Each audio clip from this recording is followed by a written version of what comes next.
ठुकराठो मां अव्हांखे ख़बर ॾींदा हलूं। सज्जाद हुसैन मंगी जी रिपोर्ट मुताबिक़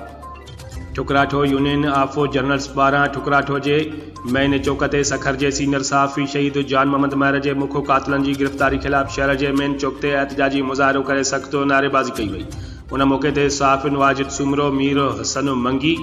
मजीद महर, अता सहतो, अली नवाज़ महर, अरबेलो मोहतम, अलादीनो महर, असगर महर, करम अली ऐं ॿियनि एहतजाज कंदे चयो त 14 अगस्त जी राति सखर जे महरूब तरीन रोड ते शहीद जान मोहम्मद महर खे कातिल आसानीअ सां शहीद करे फ़रार थी विया। पर हिन महिल ताईं 83 ॾींहं गुज़रण बावजूद सहाफ़ी मुसलसल सरापा एहतजाज आहिनि, पर पुलिस मुख्य कातिल गिरफ़्तार करे नाहे सघी, जंहिंमां पुलिस जी चिटी नाअहली नज़र अचे पई। हुन निगरान वॾे वज़ीर Sindh, IG Sindh police, DIG Sukkur, SSP Sukkur खां कातिलनि जी गिरफ़्तारी जो मुतालबो कंदे घुर कई त शहीद जान मोहम्मद महर जा कातिल जल्द खां जल्द गिरफ़्तार करे सहाफ़ियुनि में फैलियल बेचैनी ख़त्म कई वञे। ॿी सूरत में वज़ीर आला हाउस आॾो धरणो हयो वेंदो।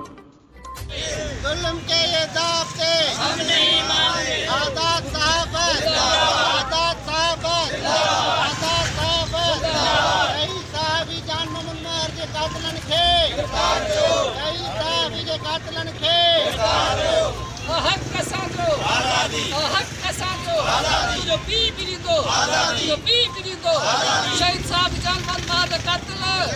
शहीद साहब जान मोहम्मद महर कातिल, जुल्म के लिए ज़ाब्ते, जुल्म के लिए ज़ाब्ते, जुल्म के लिए ज़ाब्ते, लाठी गोली, जुल्म के ये ज़ाब्ते हम नहीं माने। आज़ाद साहब, आज़ाद साहब, आज़ाद साहब,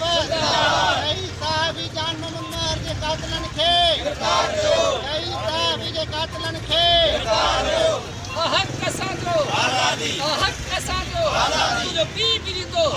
जो पी ॾींदो, शहीद साहब जान मोहम्मद महर